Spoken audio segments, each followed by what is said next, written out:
நாம் ஏற்கனவே இதுல மிக முக்கியமான சட்டப்பிரிவு செக்ஷன் 15 and 19 மிக மிக முக்கியமானது. கண்டிப்பா இதில் கேள்வி கேட்பதற்கு வாய்ப்புகள் உண்டு. செக்ஷன் 19 பொறுத்தவரை wrong to persons ஆர் மூவபிள்ஸ், இங்கேயும் கேஸ் போடலாம், அங்கேயும் கேஸ் போடலாம். அதை போல செக்ஷன் 15 மிக முக்கியம்.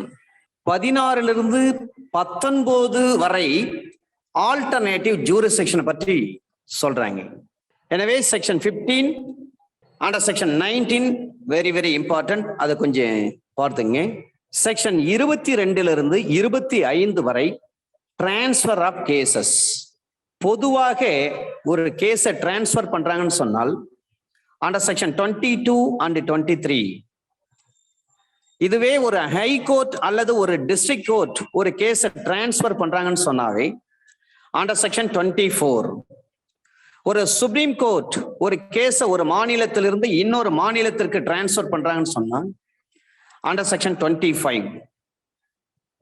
இதை நாம் ஏற்கனவே பார்த்திருக்கிறோம்.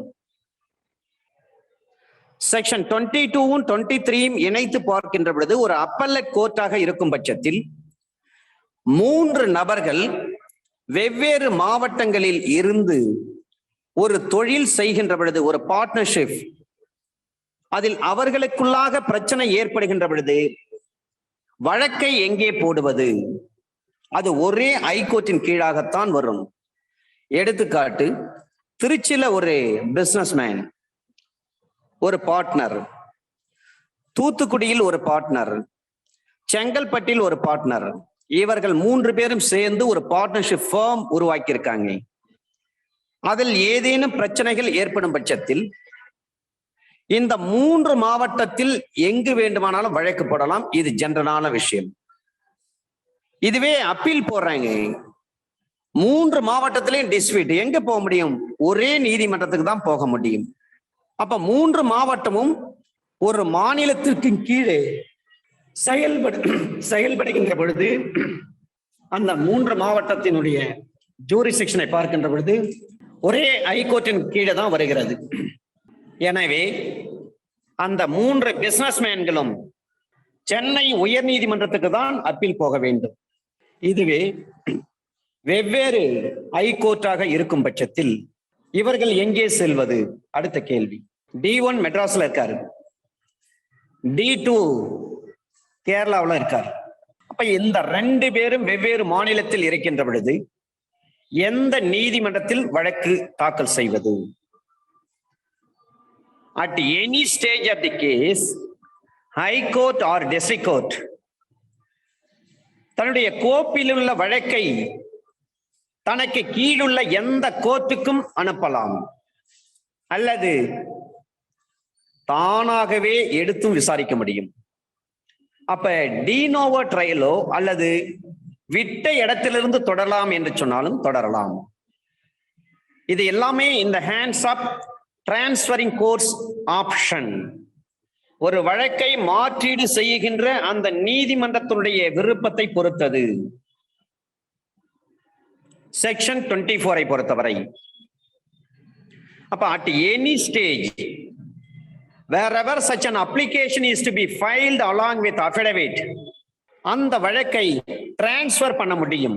ஒரு ஹை கோர்ட்டோ அல்லது ஒரு ஒரு டிஸ்ட்ரிக்ட் கோர்ட்டோ. இந்த case of Priyanka 2005 supreme court, page number 156. இதுலயும் டிரான்ஸ்பர் பற்றி தான் சொல்றாங்க. அப்ப transfer petition was filed without reason. Supreme court 2000 ரூபாய் வரையிலும் ஃபைன் போட்டுருவாங்க. ஒரு நியாயமான காரணம் இல்லாமல் ஒரு வழக்கை மாற்றி இன்னொரு நீதிமன்றத்துக்கு அனுப்பி வைக்க வேண்டும் என்று சொல்லி ஒரு மனு தாக்கல் செய்கின்ற பொழுது அதற்கு நியாயமான காரணம் இருக்க வேண்டும். தமிழ்நாடு நாம ஃபாலோ பண்ற இந்த சிபிசியை தான் ஜம்மு காஷ்மீர்லயும் ஃபாலோ பண்றாங்க. செக்ஷன் 26 ஒரு கிளான்ஸ் நாம அப்படியே ரீகால் பண்ணிட்டு வரோம் சார், வேற ஒண்ணுமே கிடையாது. Every suit shall be instituted by the presentation of plaint. 1/2/2002 ஒரு பெரிய அமெண்ட்மெண்ட் வந்தது. அந்த அமெண்ட்மெண்ட் 1/7/2002 செயல்படுத்துறாங்க. அதுல அண்டர் செக்ஷன் 26 சப்செக்ஷன் 2 சொல்றாங்க. In every plaint, facts shall be proved by an affidavit. இந்த தேதியை மறக்க கூடாது சார். 1st February 2002 செக்ஷன் 26ல சப்செக்ஷன் 2 கொண்டு வந்து சேர்க்கிறாங்க கிளாஸ் 2. அது எப்பொழுது நடைமுறைக்கு வருகிறது? 1st July 2002ல நடைமுறைக்கு வருகிறது. 1/2/2002ல அமெண்ட்மெண்ட் செக்ஷன் 26ல சப் கிளாஸ் 2 சேர்க்கிறாங்க. அந்த அமெண்ட்மெண்ட்டை எப்பொழுது நடைமுறைப்படுத்துகிறார்கள் என்று சொன்னால் 1/7/2002 நடைமுறைப்படுத்தப்பட்டு வருகிறது. அப்ப அண்டர் செக்ஷன் 26 கிளாஸ் 2ல சொல்றாங்க, in every plaint facts shall be proved by an affidavit. Affidavit மூலமாக எவிடன்ஸ் கொடுக்க முடியாதுன்னு இந்திய சாட்சிய சட்டம் 1872ல சொல்றாங்க. ஆனால் 1/2/2002ல சிபிஸ்ல அமெண்ட்மெண்ட் கொண்டு வராங்க. செக்ஷன் 26ல கிளாஸ் 2 சேர்க்கிறாங்க. அது 1/7/2002ல இருந்து நடைமுறைப்படுத்துறாங்க. அதுல சொல்லப்பட்ட வார்த்தை in every plain facts shall be proved by an affidavit ன்னு சொல்லிட்டாங்க. 16/4/2006ல அண்டர் செக்ஷன் 154 இந்தியன் எவிடன்ஸ் ஆக்ட்ல ஒரு விஷயத்தை கொண்டு வராங்க. Indian evidence act under section 154 hostile witness, பிறர் சாட்சி. ஏற்கனவே ஒன்னு சொல்லிட்டு அதன் பிறகு மாத்தி சொல்றாங்க பாருங்க, பிறண்டு பேசுறாங்கன்னு சொல்லுவாங்க கிராமப்புறத்துல. பிறர் சாட்சி under section 154 of the Indian evidence act 1872. அப்ப ஏற்கனவே உள்ளதை சப்செக்ஷன் 1 அதனுடைய மாற்றியல் இது. இப்ப 26 சப்செக்ஷன் 2ல சொல்றாங்க, கிளாஸ் 2ல சொல்றாங்க, ஸ்டாண்ட் அலோன் டாக்குமெண்ட். அஃபிடவிட் தனியாகத்தான் வரும். அப்ப அஃபிடவிட் எவிடன்ஸ் தான் என்று சொன்ன வழக்கு தான் Ram Bilas spinning mill. Ram Bilas BILASS Ram Bilas spinning mill 2011 volume 2 law weekly page number 351. Affidavit தனியாகவே வரும். ஸ்டாண்ட் அலோன் டாக்குமெண்ட் அஃபிடவிட் அது தனியாகவே வரும் அண்டர் செக்ஷன் 26 சப்செக்ஷன் 2. இப்ப அஃபிடவிட் வந்து எவிடன்ஸ் தான், எவிடன்ஸ் தான். எந்த வழக்குல சொல்லி இருக்கிறாங்க? Ram Bilas spinning mill 2011 volume 2 law weekly page number 351. If permitted by law or if directed by law, an affidavit can be filed. அப்ப evidence can be in the form of affidavit na yes ன்னு சொல்றாங்க. Evidence can be filed by an affidavit, yes, if permitted by law or if directed by law. Court சொல்றாங்க அப்ப கொடுங்க, சட்டம் அனுமதிக்கின்ற பொழுது அப்பொழுது நீங்க அஃபிடவிட் மூலமாக ஒரு எவிடன்ஸ் கொடுக்க முடியும்.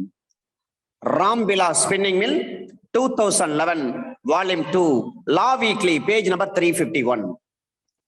அதை போலவே அண்டர் செக்ஷன் 145 ஆஃப் NI ஆக்ட்லயும் சொல்றாங்க, அஃபிடவிட் மூலமாக நீங்கள் எவிடன்ஸ் கொடுக்க முடியும். ஒரு சிவில் கேஸ் நீங்க ஃபைல் பண்றீங்கன்னு சொன்னா யாரெல்லாம் எவையெல்லாம் அதில் உள்ளடங்கி இருக்க வேண்டும்? பார்ட்டிஸ் இருக்க வேண்டும், பிளைன்டிஃப், டிஃபெண்டன்ட். சப்ஜெக்ட் மேட்டர் வழக்கினுடைய பொருள், கருப்பொருள் இருக்க வேண்டும். ஜூரிஸ்டிக்ஷன் அந்த வழக்கை விசாரணை செய்யக்கூடிய ஆள்வரை அதிகார எல்லை கொண்ட ஒரு நீதிமன்றம்.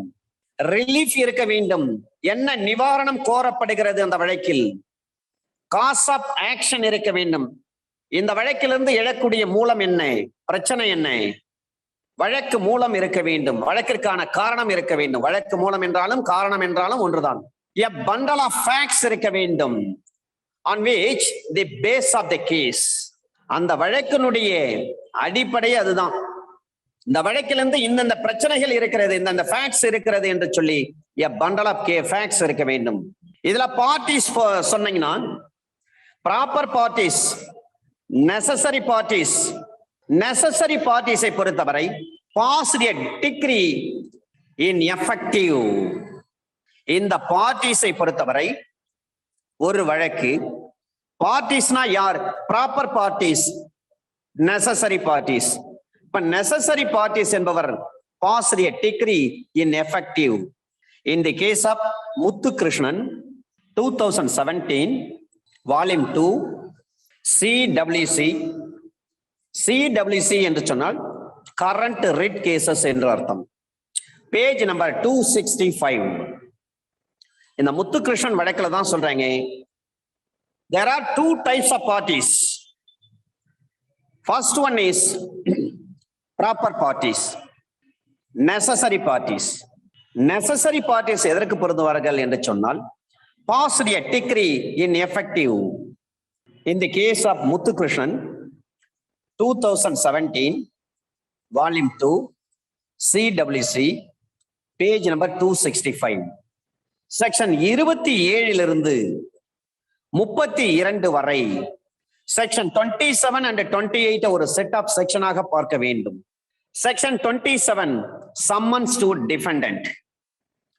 Section 28 defendant in another state, வேற ஒரு மாநிலத்தில் இருக்கின்ற பொழுது அவருக்கு எவ்வாறு நாம் சம்மன் சார்பு செய்வது. Section 29 service of foreign summon. Section 30 power to order discovery. Section 31 summons to witness. இதை ஒன் பை ஒன்னாக பார்த்தால் நமக்கு புரிந்துவிடும். Section 27 summons is to be sent to the defendant from the date of institution of suit. வழக்கு தொடுக்கின்ற அந்த நாளிலிருந்து, எப்பொழுது வழக்கு தொடுக்கப்பட்டதோ அதிலிருந்து பிரதிவாதிக்கு சம்மன் அனுப்பப்பட வேண்டும். எவ்வளவு தினங்களுக்குள்ளாக? 30 தினங்களுக்குள்ளாக. அப்ப 30 தினங்களுக்கு மேல் போனால் இங்க ஒரு அமெண்ட்மெண்ட் கொண்டு வந்திருக்காங்க. 1/7/2002 ஒரு அமெண்ட்மெண்ட்.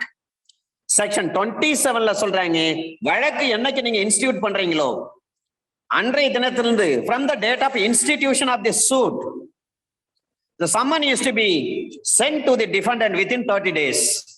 Section 30, section 32 தான் sir very very important. Section 30 படிக்கின்ற பொழுது அதனோடு இணைத்து செக்ஷன் 32ஐயும் பார்க்க வேண்டும். ரைட். அண்டர் செக்ஷன் 28, பிளைன்டிஃப் ஒரு மாநிலத்தில் இருக்கிறாரு, தமிழ்நாடு. டிஃபெண்டன்ட் வேற ஒரு மாநிலத்தில் இருக்கிறார், கேரளா.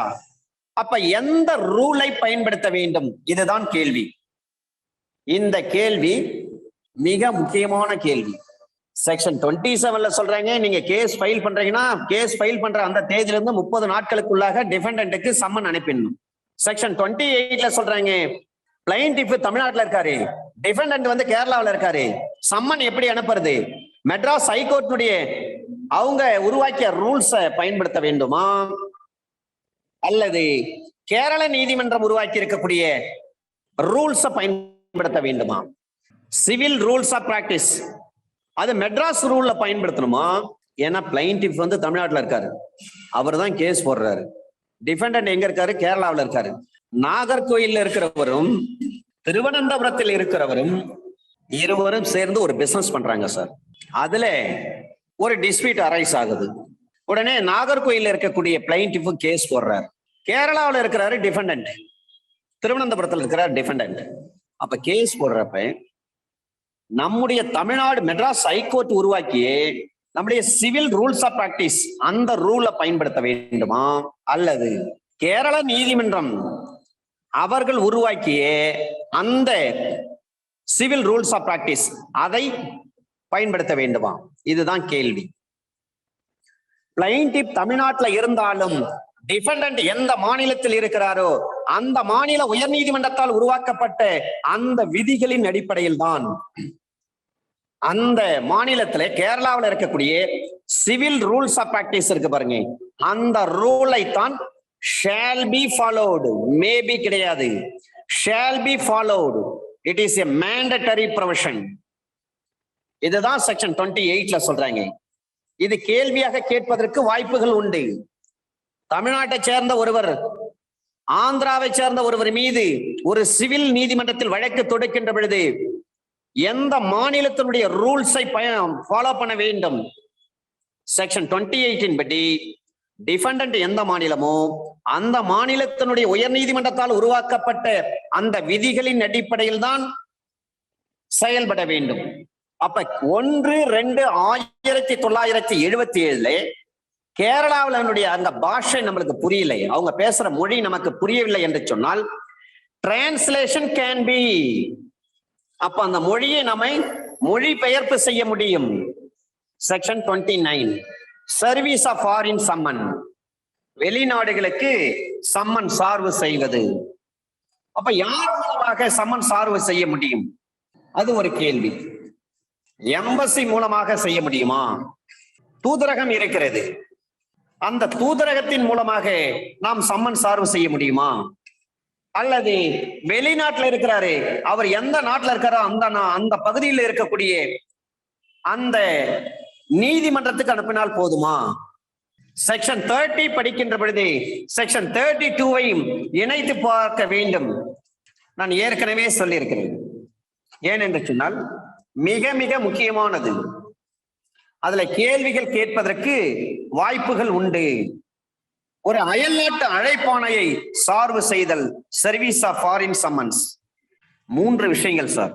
இந்த சட்டம் செயல்படாதே, இந்த சட்டம், இந்த சிபிசி சர் ஆர்தர் ஹாபவுஸ், பிறகு அவருடைய பெயர் லார்டு ஹாபவுஸ், அவர்களால் இயற்றப்பட்ட இந்த code of criminal procedure 1908 applicable ஆகாத, செயல்படாத இந்தியாவின் பகுதி எதிலும் நிறுவப்பட்டிருக்கக்கூடிய உரிமை வழக்கு அல்லது வருவாய்த்துறை நீதிமன்றம் எதனாலும் சரி, இந்தியாவுக்கு அப்பால் மத்திய அரசாங்கத்தின் அதிகாரத்தால் நிறுவப்பட்டுள்ள அல்லது தொடர்ந்து நடத்தப்பட்டு வருகிற உரிமை வழக்கு அல்லது வருவாய்த்துறை நீதிமன்றம் எதனாலும் அல்லது மத்திய அரசாங்கம் அதிகாரப்பூர்வமான அரசு இதழில் அறிவிப்பு வாயிலாக இந்தியாவுக்கு அப்பால் உள்ள எந்த உரிமை வழக்கு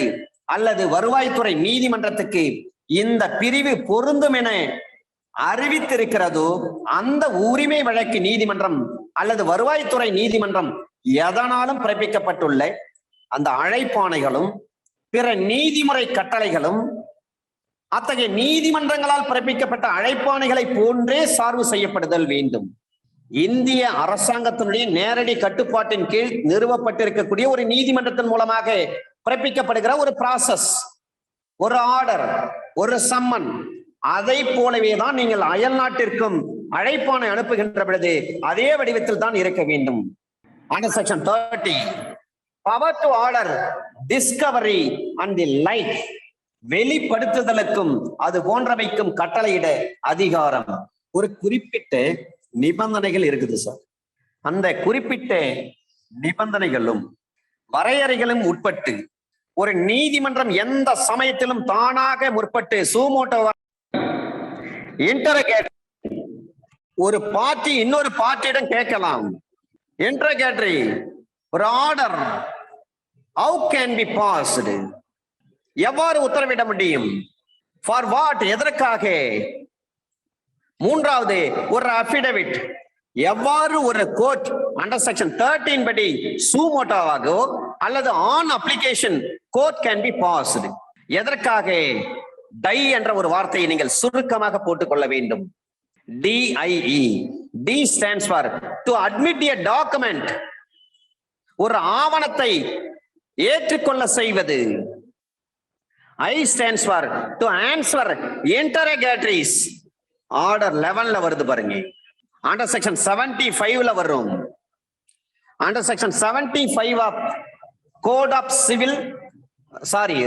சிவில் ரூல்ஸ் ஆஃப் பிராக்டிஸ், மன்னிக்கவும், code of civil procedure 1908 under section 75. அதை போலவே order number 11 E stands for to give evidence and aspect. Affidavit can be filed by anybody by directed the court. நீதிமன்றம் உத்தரவிட்டிருக்காங்க, நீங்க அஃபிடவிட் ஃபைல் பண்ணுங்க, அதை எவிடன்ஸா கொடுக்கலாம், affidavit மூலமாக evidence கொடுக்க வேண்டும் என்று சொல்லி நீதிமன்றம் உத்தரவிட்டிருக்கின்ற பொழுது அதை செயல்படுத்த முடியும். ஒரு இன்டரோகேட்டரிஸ் இருக்கு, அதுக்கு ஆன்சர் சொல்லுங்க. Order 11 under section 75 of CPC. 75ல நீங்க ஒரு பெட்டிஷன் போடுவீங்க, இருக்கிற டாக்குமெண்ட்டை கொண்டு வாங்க அப்படின்னு சொல்லி நீதிமன்றத்துக்கு வரவழைப்பதற்கு. அண்டர் செக்ஷன் 29 பொறுத்தவரை 3 விஷயங்கள். டு அட்மிட் எ டாக்குமெண்ட், ஒரு ஆவணத்தை ஏற்க செய்வது. To answer interrogatories, order 11 and under section 75 CPC. மூன்றாவது, to give evidence and aspect affidavit can be filed by anybody by direct at the court. Under section 31, சாட்சிக்கு அழைப்பானை அனுப்புதல். Section 27, 28, 29. 27ல என்ன சொல்லிருக்காங்க? நீங்க கேஸ என்னைக்கு இன்ஸ்டிடியூட் பண்றீங்களோ அந்த தினத்திலிருந்து 30 நாட்களுக்குள்ளாக டிஃபெண்டன்ட்க்கு சம்மன் சர்வ் பண்ணுன்னு சொல்றாங்க. 28ல என்ன சொல்றாங்க? பிளைன்டிஃப் ஒரு மாநிலம், டிஃபெண்டன்ட் ஒரு மாநிலத்தில் இருக்காங்க. சூட் ஃபைல் பண்ணுகின்ற பொழுது டிஃபெண்டன்ட் எந்த மாநிலமோ அந்த மாநில உயர் நீதிமன்றத்தால் உருவாக்கப்பட்ட அந்த சிவில் ரூல்ஸ் ஆஃப் பிராக்டிஸை தான் ஃபாலோ பண்ணுன்னு சொல்லிட்டாங்க. 29ல சொல்றாங்க, சர்வீஸ் ஆஃப் ஃபாரின் சம்மன், இந்திய நீதிமன்றத்தால் எவ்வாறு ஒரு உத்தரவு பிறப்பிக்கப்படுகிறதோ, ஒரு சம்மன் பிறப்பிக்கப்படுகிறதோ, ஒரு ப்ராசஸ் பிறப்பிக்கப்படுகிறதோ அதே மாதிரி தான் நீங்க அனுப்பணும்னு சொல்றாங்க. செக்ஷன் 30ல என்ன சொல்றாங்க? டு அட்மிட் எ டாக்குமெண்டா, டு ஆன்சர் இன்டர்ரோகேட்டரிஸா, ஆர்டர் நம்பர் 11 அண்டர் செக்ஷன் 75 இதை பார்க்க வேண்டும். அதோடு மட்டுமின்றி to give evidence and aspect affidavit can be filed by anybody by direct at the court. Section 31ல சொல்றாங்க சாட்சிக்கு சம்மன், 27ல டிஃபெண்டன்ட்க்கு சம்மன், 31ல சாட்சிக்கு சம்மன். அப்ப சாட்சியம் அளிப்பதற்கு எந்தெந்த சாட்சிகள் இருக்கிறாங்களோ அவங்களுக்கு சம்மன் அனுப்பணும். கிரிமினல் கோர்ட்டை பொறுத்தவரை சம்மன் இல்லாம எந்த ஒரு சாட்சியும் ஏற்றுக்கொள்ளப்பட முடியாது சிஆர்பிசி பொறுத்தவரை. ஆனால் சிபிசி அப்படி கிடையாது. சம்மன் இல்லாமல் நேரடியாக ஒரு சாட்சியை கொண்டு வந்து கூண்டில் ஏற்றி நம்ம விசாரணை செய்ய முடியும். அப்ப any witness can be stepped into the box without getting the summon by the competent court. ஒரு உரிய நீதிமன்றத்தின் மூலமாக ஒரு சம்மன் சார்பு செய்யப்படாமல் ஒரு சாட்சியை நீதிமன்ற கூண்டில் அவரை நிறுத்தி விசாரணை செய்ய முடியும். இது எந்த ஆர்டர்ல எந்த ரூல்ல சொல்லப்பட்டிருக்கிறது? யாராவது சாட்ல போடுங்க சார். செக்ஷன் 31 சிபிசில சொல்லிட்டாங்க சாட்சிக்கு சம்மன் கொடுக்கணும்னு சொல்றாங்க. ஆனா சாட்சிக்கு சம்மனே இல்லாமல் ஒரு விட்னஸை கொண்டு வந்து ஒரு கேஸ்ல சிவில் கேஸ்ல நம்ம விசாரிக்க முடியும். இது எந்த ஆர்டர், எந்த ரூல்? யாராவது ஒரு சாட்ல போடுங்க சார். மிக முக்கியமானது. அண்டர் செக்ஷன் 32 நான் ஏற்கனவே சொல்லியிருக்கிறேன். செக்ஷன் 30 படிக்கின்ற பொழுது 32வும் இணைத்து பாருங்க. ஆர்டர் நம்பர் 5 சொல்றாரு. அடுத்தது வேற யாராவது? பெனால்டி ஃபார் டிஃபால்ட் இங்கேயும் 30 தான், 32. செக்ஷன் 30 படி யாருக்காவது சம்மன் அனுப்பி இருக்கிறாங்க, அவர் ஆஜராக வேண்டும் என்று சொல்லி நீதிமன்றம் அவரை கட்டாயப்படுத்தலாம். அவ்வாறு அவர் முன்னிலையாக வேண்டும் என்று நீதிமன்றம் கட்டாயப்படுத்துகின்ற பொழுது ஆனா அவர் வந்து முன்னிலை ஆகலை, கோர்ட்டுக்கு வரல, சம்மன் வாங்கிட்டு அவர் கோர்ட்டுக்கு வராம விட்டுட்டார். அப்ப நீதிமன்றம் என்ன செய்ய முடியும்? அண்டர் செக்ஷன் 32 கிளாஸ் ஏ படி அவரை கைது செய்வதற்காக ஒரு வாரண்டை இஷ்யூ பண்ணலாம். அண்டர் செக்ஷன் 32 கிளாஸ் பி படி அவருடைய சொத்துக்களை ஜப்தி பண்ண முடியும். அண்டர் செக்ஷன் 32 கிளாஸ் சி படி 5000 ரூபாய்க்கு மேற்படாத ஒரு அபராதத்தை அவருக்கு விதிக்கலாம். அப்ப சிபிசில 1999ஆம் ஆண்டு செக்ஷன் 4ல 5000 ரூபாய்க்கு மேற்படாத என்ற ஒரு வார்த்தையை இணைச்சிட்டாங்க. 1/7/2002 முதல் நடைமுறைக்கு வருது. Not exceeding 5000. இதுக்கு முன்னாடி எவ்வளவு சார் ஃபைன் போட்டாங்க? சம்மனை வாங்கிட்டு கோர்ட்டுக்கு வரலான்னு சொன்னா 500 ரூபாய் ஃபைன் போட்டாங்க. ஆனால் 1/7/2002 முதல் 1 ஜூலை 2002 ஆர்டர் 16 ரூல் 4 ஒரு சாட்சியை கொண்டு வந்து சிவில் நீதிமன்றத்தில் சாட்சியமாக விசாரிக்க முடியும். அதை சொல்லக்கூடிய ஆர்டர் தான் order number 16 subrule 4 rule 4 subrule 1 capital E. Under section 32 clause டில சொல்றாங்க அவர் முன்னிலை ஆவதற்கு செக்யூரிட்டி தரமாறு ஒரு பிணையம் அளிக்குமாறு அவருக்கு உத்தரவிடலாம். அப்படி செக்யூரிட்டி கொடுக்க மறுக்கிறார்னு சொன்னால் அவரை சிவில் சிறைக்கு அனுப்ப வேண்டும், உரிமையல் சிறைக்கு அனுப்ப வேண்டும். சிவில் பிரசன் 4 விஷயங்கள் உங்களுக்கு தெரிஞ்ச விஷயம் தான் சார், இது புதுசா ஒண்ணுமே கிடையாது. சம்மன் வாங்கிட்டு கோர்ட்டுக்கு வரலன்னு சொன்னா என்ன பண்ணலாம்? அவரை அரெஸ்ட் பண்ணலாம். அது A class A. Clause B அல்லது அவருடைய சொத்தை ஜப்தி பண்ணி சேல் பண்ணிடலாம், ஆக்ஷன் விட்டுடலாம். கிளாஸ் சி 5000 ரூபாய் வரை ஃபைன் போடலாம். இதுக்கு முன்னாடி 500 ரூபாய் வரல தான் ஃபைன் போட முடியும். 1/7/2002 முதல் 5000 ரூபாய் வரை ஃபைன் போட முடியும். கிளாஸ் டி செக்யூரிட்டி கொடுங்க. ஏற்கனவே சம்மன் வாங்கிட்டு நீங்க கோர்ட்டுக்கு வரல, இப்போ வந்து எக்ஸ்கியூஸ் கேக்குறீங்க அப்படின்னா ஒரு செக்யூரிட்டி கொடுங்க அப்படின்னு சொல்றாங்க. ஒரு பிணையம் கொடுக்க முடியாது என்று சொன்னால் அவரை உரிமையல் சிறைக்கு அனுப்ப அந்த நீதிமன்றம் உத்தரவிடும். 4 விஷயம் தான் செக்ஷன் 32ல. Under section 33 32 very very important. 4 point. Clause 1, clause A, clause B, clause C, clause D. ஒன்று, அவரை அரெஸ்ட் பண்ணலாம் அல்லது அவருடைய சொத்தை ஜப்தி பண்ணலாம் அல்லது 5000 ரூபாய் வரலையும் ஃபைன் போடலாம் அல்லது செக்யூரிட்டி கொடுங்கன்னு கேட்கலாம். செக்யூரிட்டி கொடுக்க மாட்டேன்னு சொல்றாரா, சிவில் பிரசனுக்கு அவர் ஜெயிலுக்கு அனுப்பிட வேண்டியதுதான். சிவில் பிரசனுக்கு அனுப்புறேன்னா 3 வேளை சாப்பாடு யார் பிளைன்டிஃபோ அவர் தான் கொடுக்கணும். அந்த டிஃபெண்டன்ட்டுக்கு ஜெயிலுக்கு பணம் கட்டிடுவாங்க. திருச்சியில தான் இருக்குது சிவில் பிரசன். இந்த ஜப்தி பண்றதை பற்றி எந்த சட்டத்துல சொல்லப்பட்டிருக்கிறது ஸ்பெசிபிக்கா? யாராவது சேட்ல போட முடியுங்களா சார்? ஜப்தி பண்றதை பற்றி எந்த சட்டத்துல எந்த செக்ஷன்ல ஸ்பெசிபிக்கா சொல்லியிருக்காங்க? தெரிஞ்சவங்க சேட்ல போடுங்க சார், ரொம்ப முக்கியமானது அது. ஏன்னா வாரண்ட் இஷ்யூ பண்ணலாம்னு சொல்றாங்க. வாரண்ட்ல எத்தனை வகை வாரண்ட் இருக்கிறது? பெயிலபிள் வாரண்ட் இருக்கு, நான் பெயிலபிள் வாரண்ட் இருக்கு. கிரிமினல் சைட்ல சொல்றேன், பெயிலபிள் வாரண்ட் இருக்கிறது, நான் பெயிலபிள் வாரண்ட் இருக்கிறது, டிரான்சிட் வாரண்ட் இருக்கிறது. ஒரு சிறையில் ஒரு கைதி இருக்கிறார், அந்த கைதியின் மீது வேறொரு வழக்கு. அப்ப அந்த கைதி நீதிமன்றத்தில் கொண்டு வந்து ஆஜர்படுத்தி அதன் பிறகுதான் நீங்க என்ன பண்ணுவோம், பிடி வாரண்ட்டை நீங்க எக்ஸிக்யூட் பண்ண முடியும். லார்ட்ஷிப் ஆனந்த் வெங்கடேஷ் ஐயா அப்ப கொடுத்தாங்க பாருங்க, பிடி வாரண்ட்டுக்கு ஒரு ஸ்டாண்டர்ட் அத்தாரிட்டி. அக்யூஸ்ட் கோர்ட்ல ப்ரொடியூஸ் பண்ணப்பட்ட பிறகுதான் பிடி வாரண்டே கொடுக்க முடியும். பிரிசனர்ஸ் டிரான்சிட் வாரண்ட், அதான் பிடி வாரண்ட். பிரிசனர்ஸ் டிரான்சிட், SIT, சிட், பிரிசனர் டிரான்சிட் வாரண்ட். அதன் பிறகு இருக்கக்கூடியதுதான் டெஸ்ட்ரெயின்ட் வாரண்ட், டிஸ்ட்ரஸ் வாரண்ட். இந்த 2 வாரண்ட்டுகளை பற்றி provincial small causes courts act, அந்த ஆக்ட்ல செக்ஷன் 53, 54ல தான் சொல்றாங்க. டெஸ்ட்ரெயின்ட் வாரண்ட்னா என்ன, டிஸ்ட்ரஸ் வாரண்ட்னா என்ன. அதன் பிறகு இருக்கக்கூடிய வாரண்ட் பிளாக் வாரண்ட், தூக்கு தண்டனை கைதிக்கு தூக்கை நிறைவேற்றுவதற்காக இஷ்யூ பண்ற வாரண்ட் தான் பிளாக் வாரண்ட். அப்ப இத்தனை வகையான வாரண்ட்டுகள் இருக்கிறது. எனவே செக்ஷன் 30யும் 32ம் மிக முக்கியம். Section 33 judgment and decree. Grants of decree or order is judgment. Judgment and decree, தீர்ப்பும் தீர்ப்பானையும். தீர்ப்பானை என்பது வரையறுக்கப்படுகின்ற வரையில் ஒரு மேல்முறையீடோ அல்லது நிறைவேற்று நடவடிக்கையை மேற்கொள்ளுதல் கூடாது. ஒரு வழக்கை விசாரிக்கிறாங்க, அப்ப நீதிமன்றம் வழக்கு விசாரிக்கப்பட்ட பிறகு தீர்ப்பு சொல்ல வேண்டும். அந்த தீர்ப்பின் அடிப்படையில் ஒரு தீர்ப்பானை தனியே வரையப்படுதல் வேண்டும். டிக்ரி வரையப்படுகின்ற வரை, தீர்ப்பானை வரையப்படுகின்ற வரையில் மேல்முறையீடோ அல்லது நிறைவேற்ற நடவடிக்கை மேற்கொள்ளுதல் கூடாது.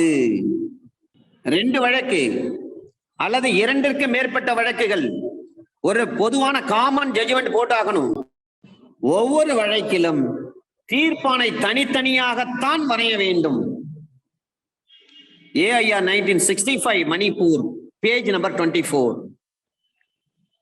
2க்கு மேற்பட்ட வழக்குகளை ஒன்றாக சேர்த்து கிளப் பண்ணி அதுக்கு ஒரு காமன் ஜட்ஜ்மெண்ட் இஷ்யூ பண்றாங்க.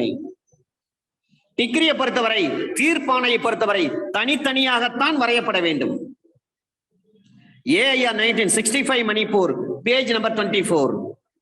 இந்து மேரேஜ் ஆக்ட்ல அங்க டிக்ரி என்ற ஒரு வார்த்தை சொல்லப்பட்டிருக்கிறது.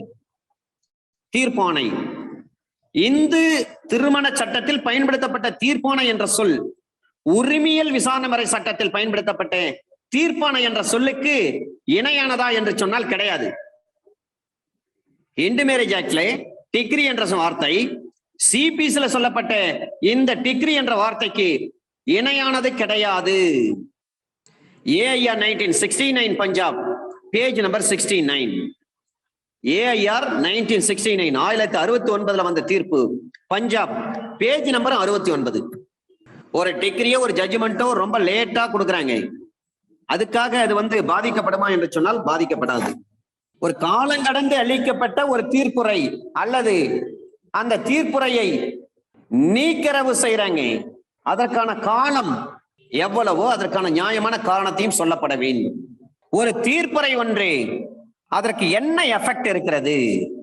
ஒரு டிகிரி என்று சொன்னால் அந்த டிகிரிக்கு அதுக்கு ப்ராஸ்பெக்டிவ் எஃபெக்டா அல்லது ரெட்ரோஸ்பெக்டிவ் எஃபெக்டா, அது ஒரு கேள்வி.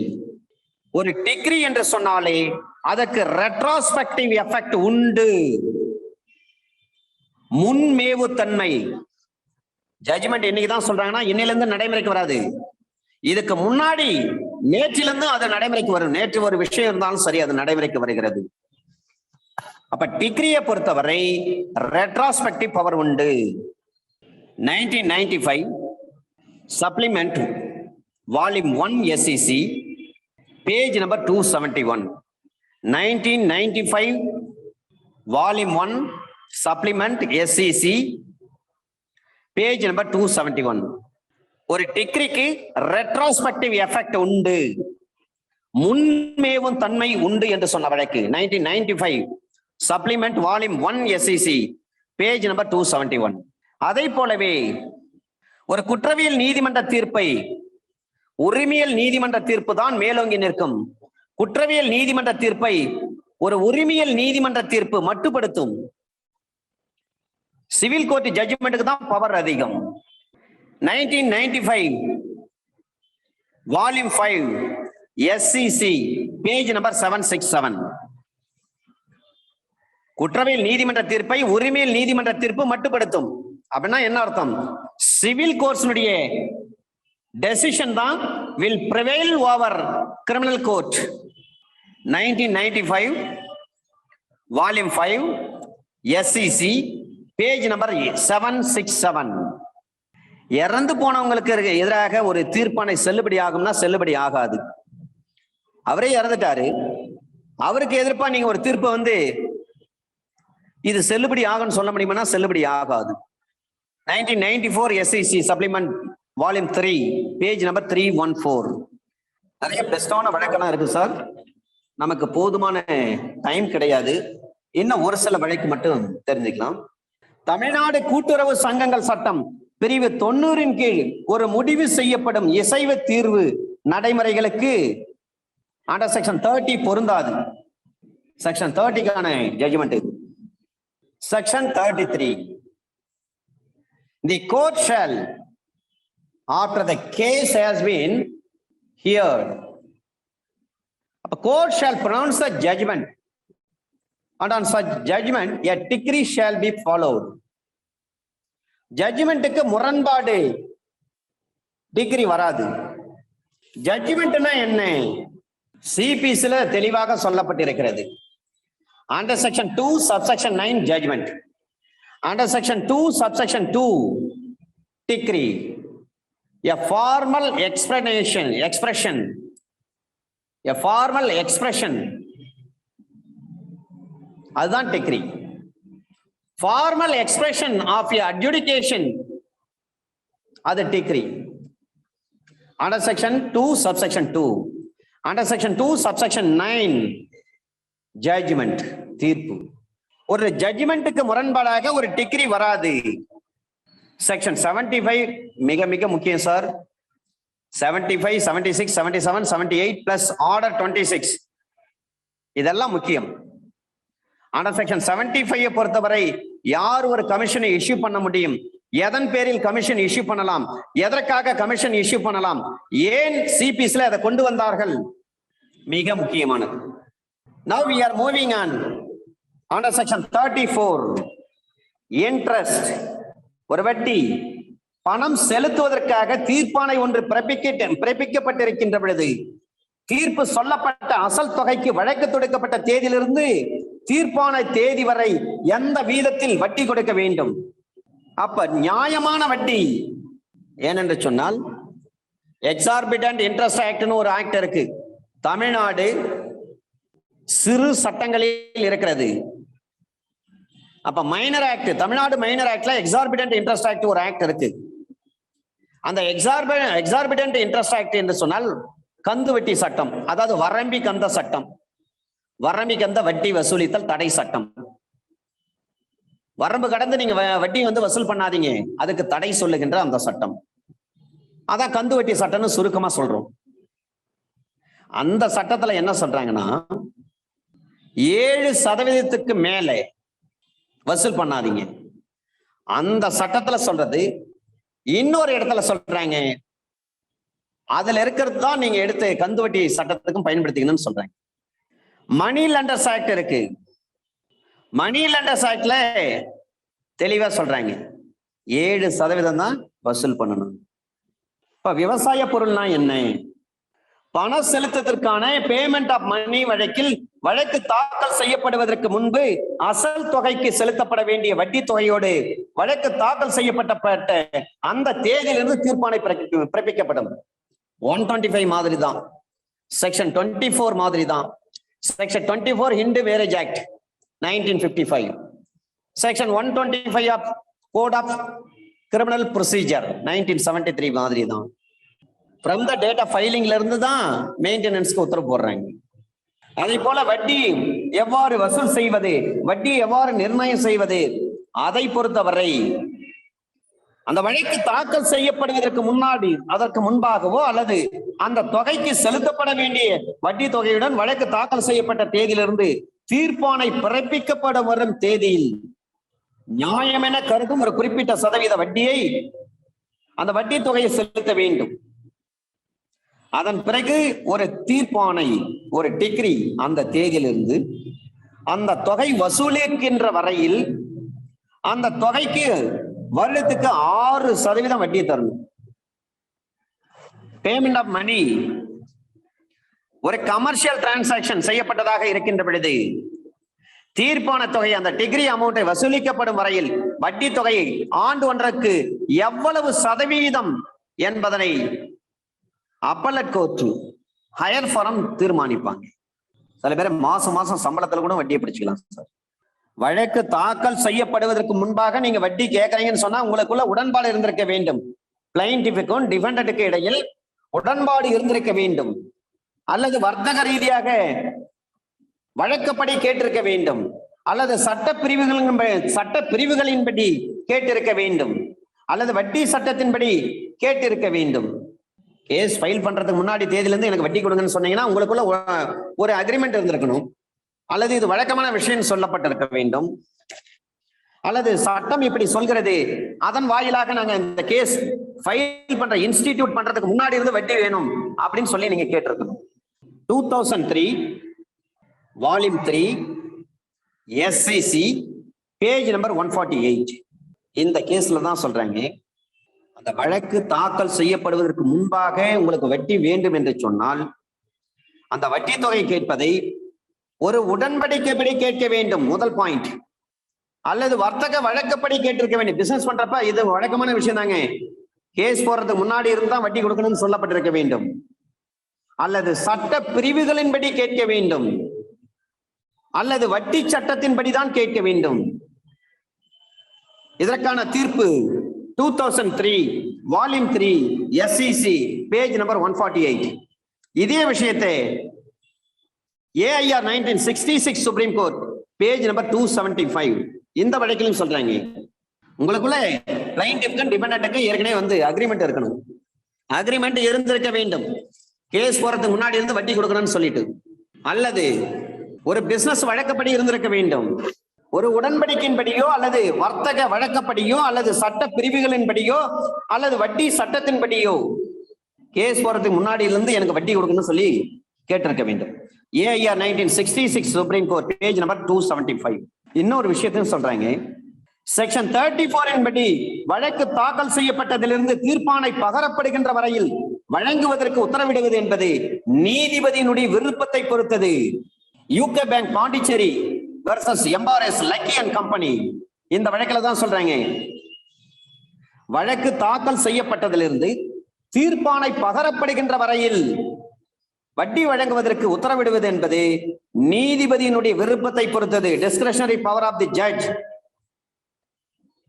UCO bank Pondicherry versus MRS Lucky and Company 2010 Law Weekly Volume 4 page number 329.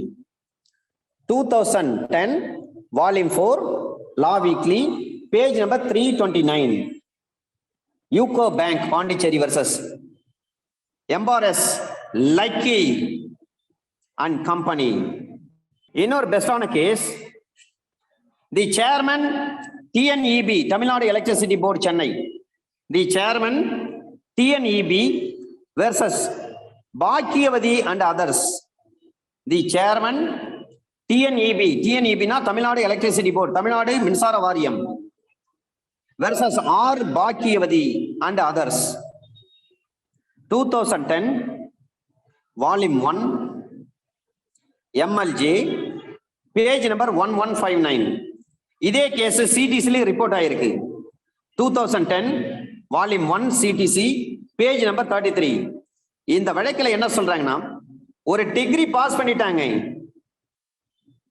ஒரு தீர்ப்பானை பகரப்பட்டதில் இருந்து தொகை வசூலிக்கப்படுவது வரையில் வட்டியை பற்றி தீர்ப்பானையில் எதுவும் சொல்லப்படவில்லை. அதனால் வட்டி அளிக்கப்படுவதை நீதிமன்றம் மறுத்ததாகவே கருத வேண்டும். ஜட்ஜ்மெண்ட்ல இந்த விஷயத்தை ஏற்கனவே சொல்லியிருக்கோம். நாம எந்த இடத்துல சொல்லியிருக்கிறோம்?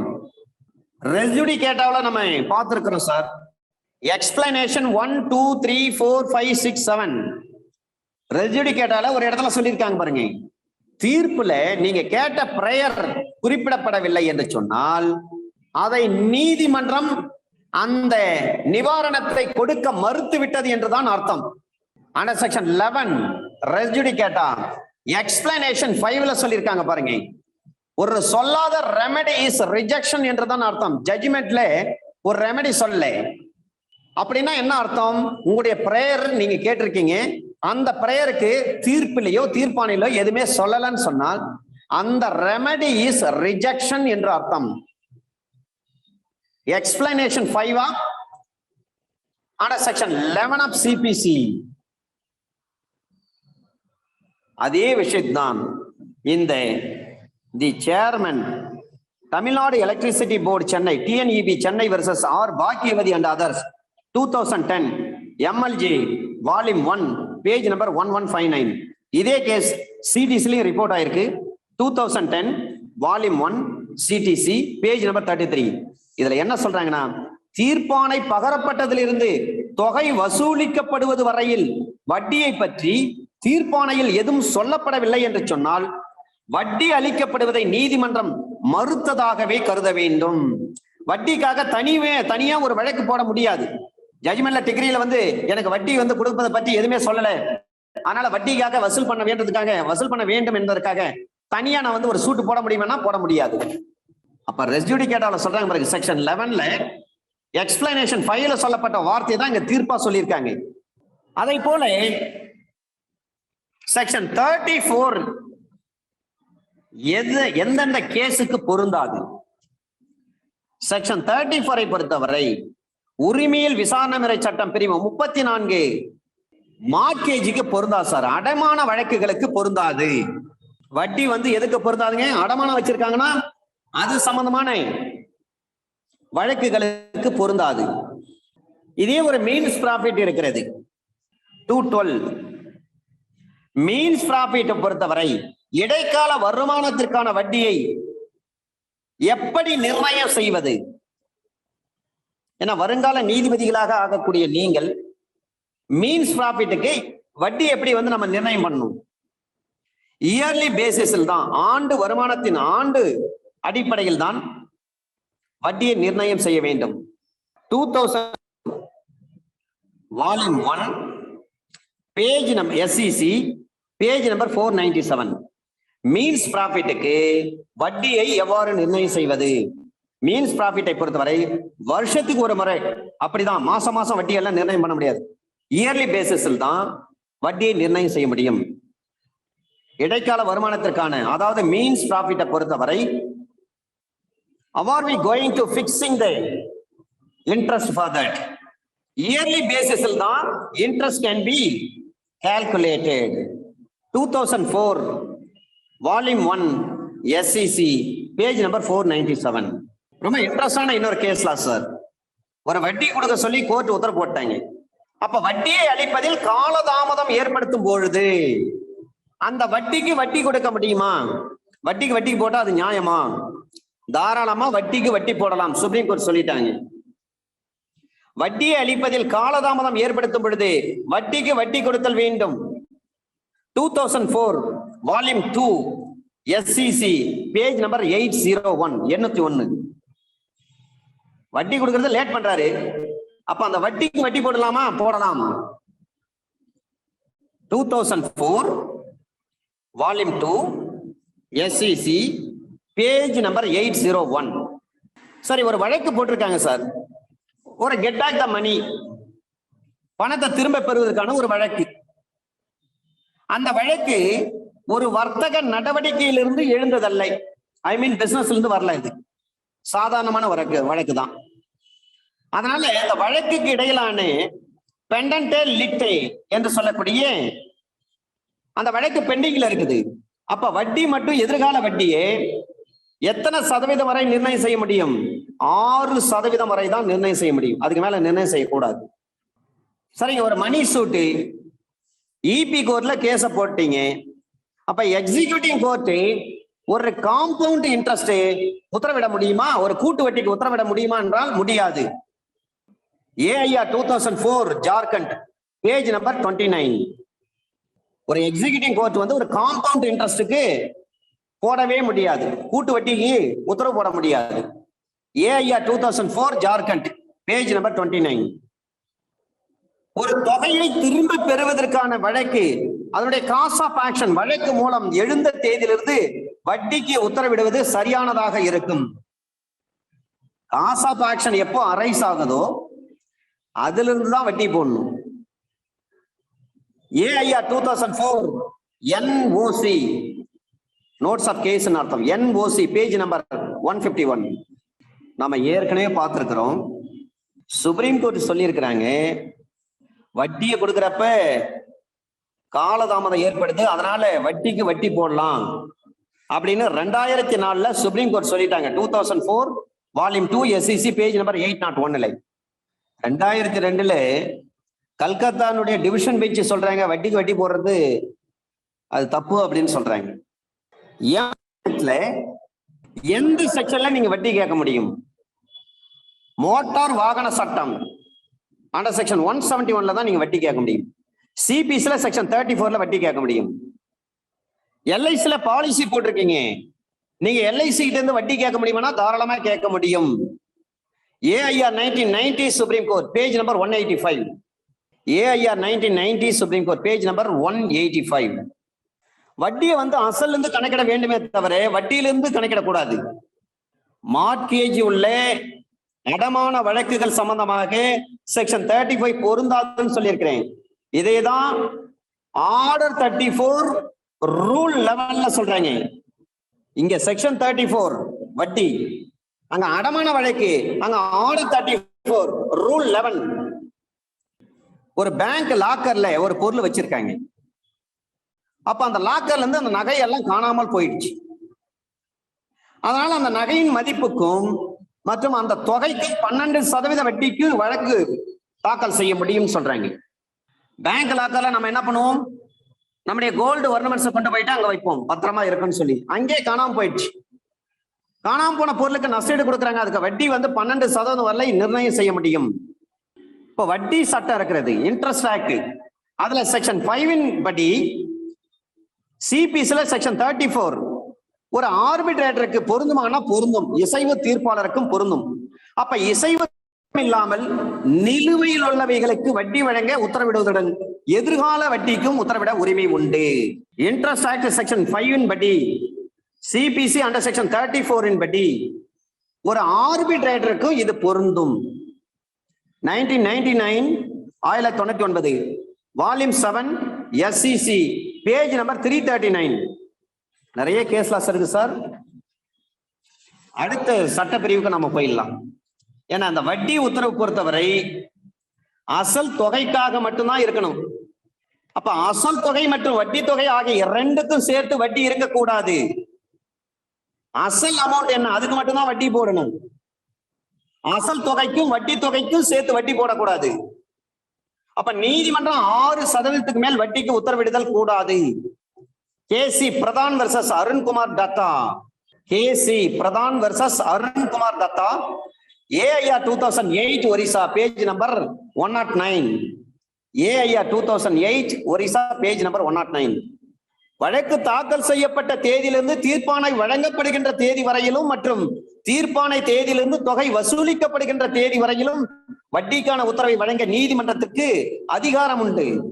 ஆனால் வழக்கு தாக்கல் செய்யப்படுவதற்கு முந்தைய காலத்திற்குரிய வட்டிக்கு நீதிமன்றம் உத்தரவிட முடியாது. Secretary general manager, Chennai central cooperative bank limited and others versus Kamalaveni Sundaram, இந்த வழக்கில் தான் சொல்றாங்க. Secretary general manager, Chennai central cooperative bank limited and others versus S Kamalaveni Sundaram, 2011 CTC volume 1, page number 253, supreme court.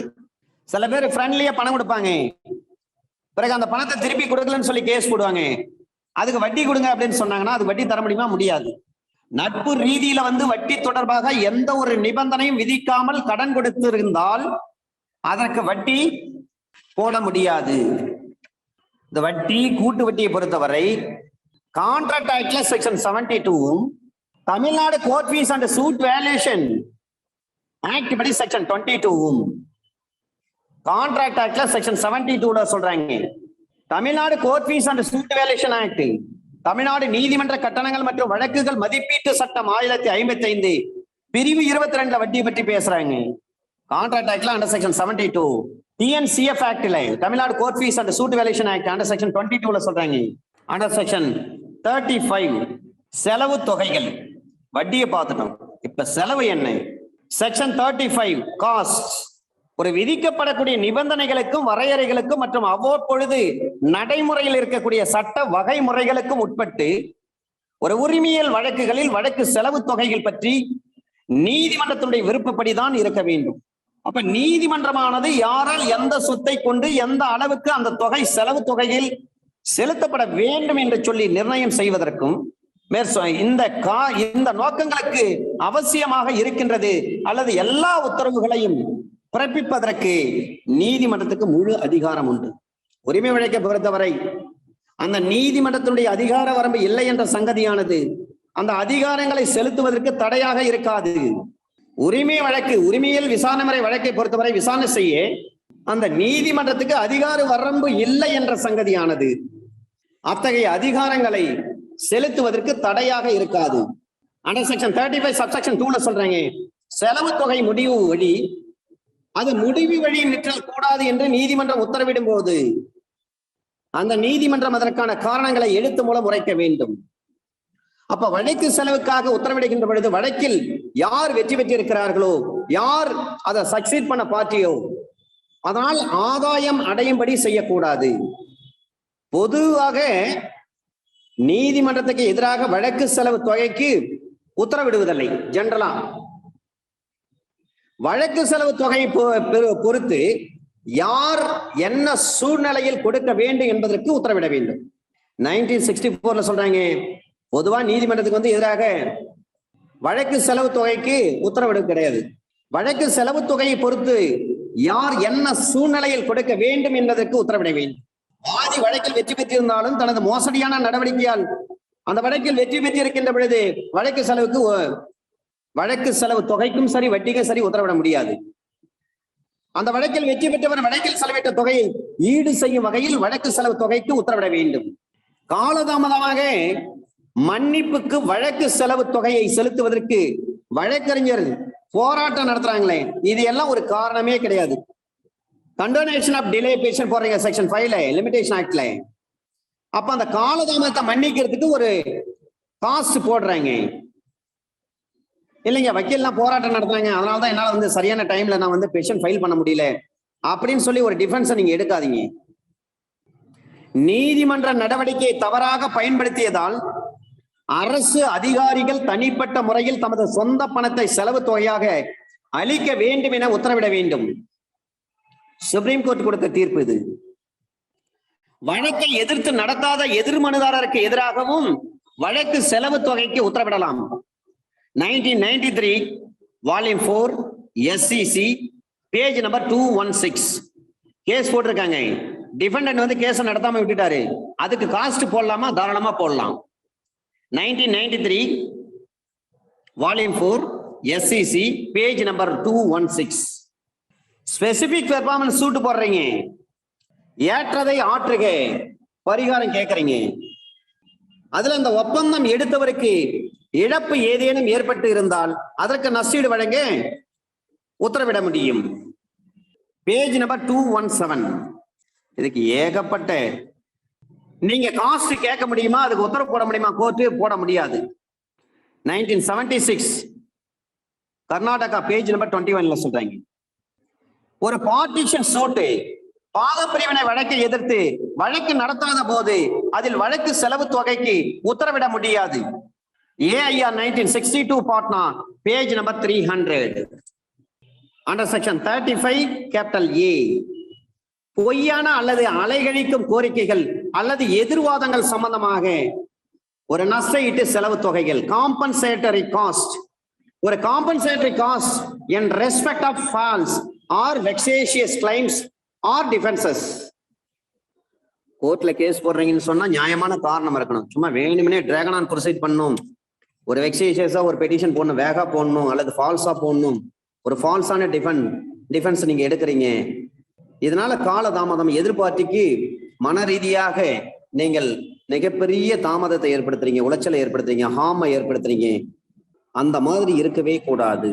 அப்படி இருந்தால் நீங்க காம்பன்சேஷன் கொடுக்க வேண்டும். ஒரு நிறைவேற்று மனுவை அல்லது ஒரு அசல் மனுவை அல்லது வழக்கை பொய்யான வகையிலும் ஒரு ஒரிஜினல் சூட்டு அல்லது ஒரு எக்ஸிகியூஷன் பெட்டிஷன் பொய்யான வகையிலும் அலைகழிப்பின் நோக்கத்திலும் தாக்கல் செய்து அதனை முழுமையாகவோ அல்லது பகுதியாகவோ வழக்கு தொடுத்தவர் திரும்ப பெற்றாலும் அல்லது அந்த வழக்கு பொய்யானது என்று நீதிமன்றம் கண்டறிந்தாலும், யார் கேஸ் போட்டாரு அவரே வித்ரா பண்ணிட்டாரு, அப்ப கண்டுபிடிச்சிடலாம். அல்லது கோர்ட் கண்டுபிடிக்கிறாங்க, அப்ப அந்த மனு அல்லது வழக்கில் மனுதாரர் அல்லது வாதி எதிர் மனுதாரருக்கு அல்லது எதிர்வாதிக்கு நஷ்டஈடு அளிக்க வேண்டும் என்று சொல்லி நீதிமன்றம் உத்தரவிடலாம். அவ்வாறு நஷ்டஈட்டுக்கு உத்தரவிடுகின்ற பொழுது நஷ்டஈட்டு தொகை 3000 ரூபாய்க்கு மேற்பட்டதாக இருக்கக்கூடாது. Under section 35 capital A subsection 2ல சொல்றாங்க 3000 ரூபாய்க்கு மேல நீங்க காஸ்ட் போட முடியாது. அல்லது அந்த நீதிமன்றத்தினுடைய பெக்யூனரி ஜூரிஸ்டிக்ஷன் பணநிலை அதிகார வரம்புக்கு அதிகமானதாக இருத்தல் கூடாது. அவ்வாறு நஷ்டஈடு அளிப்பதற்கு உத்தரவிடுகின்ற நீதிமன்றம் சிறு வழக்குகள் நீதிமன்றம் ஸ்மால் காசஸ் கோர்ட்ஸ் சிறு வழக்குகள் நீதிமன்றமாக இருக்கின்ற பொழுது அது 250 ரூபாய்க்கு மேல் நஷ்டஈடு விதிக்க முடியாது. ஸ்மால் காசஸ் கோர்ட் நார்மல் கோர்ட்டா இருந்தா 3000 ரூபாய். இதுவே ஸ்மால் காசஸ் கோர்ட்டாக இருக்கின்ற பட்சத்தில், சிறு வழக்கு நீதிமன்றமாக இருக்கும் பட்சத்தில் 250 ரூபாய்க்கு மேல் நஷ்டஈடு நஷ்டஈடு கொடுக்க வேண்டும் என்று சொல்லி உத்தரவிட முடியாது. இந்த பிரிவு ஸ்மால் காசஸ் கோர்ட்டுக்கும் பொருந்தும். பழைய தீர்ப்பு AIR 1926 அலகாபாத் பேஜ் நம்பர் 554ல சொல்றாங்க. அதை போலவே இன்சால்வென்சி ப்ரொசீடிங்ஸுக்கும் இன்சால்வென்ட் வழக்கை விசாரிக்கக்கூடிய சப்கோர்ட்டுக்கும் டிஸ்ட்ரிக்ட் கோர்ட்டுக்கும் இது பொருந்தும். AIR 1935 நாக்பூர் பேஜ் நம்பர் 207 ரிட்டுக்கும் இது பொருந்தும். 1951 CTC பேஜ் நம்பர் 667 ஒரு மைனருக்கு எதிராகவும் இது பொருந்தும். மைனர் சார்பில் நெக்ஸ்ட் ஃப்ரண்ட் சூட் போடுவாங்க, அவங்களுக்கும் பொருந்தும். ஒரு அசல் மனுவுக்கு எதிராகவும் இது பொருந்தும். அதை போல பொய்யானவை அலைகழிப்பு செய்யும் வகையில் வழக்கு தாக்கல் செய்யப்பட்டதால் அது தள்ளுபடியாகி இருக்கின்ற பொழுது கூட நஷ்டஈட்டுக்கு உத்தரவிட முடியும். இப்ப நஷ்டஈட்டுக்கு உத்தரவிடுவது என்பது ஒரு குற்ற தண்டனை கிடையாது. AIR 1968 பாட்னா பேஜ் நம்பர் 248 இந்த சட்டப்பிரிவு ஒரு நாட் ஆப்ளிகேட்டரி, அதாவது கடப்பாடு உரிய ஒன்றாகாது. இது கடப்பாடு கிடையாது. AIR 1946 Calcutta page number 163. Exemplary cost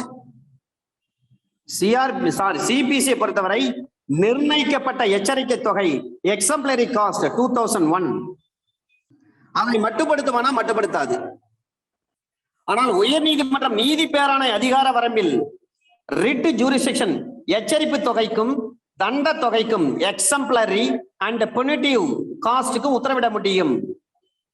2001 AIHC page number 3500 within பிரைட்ல பாம்பே.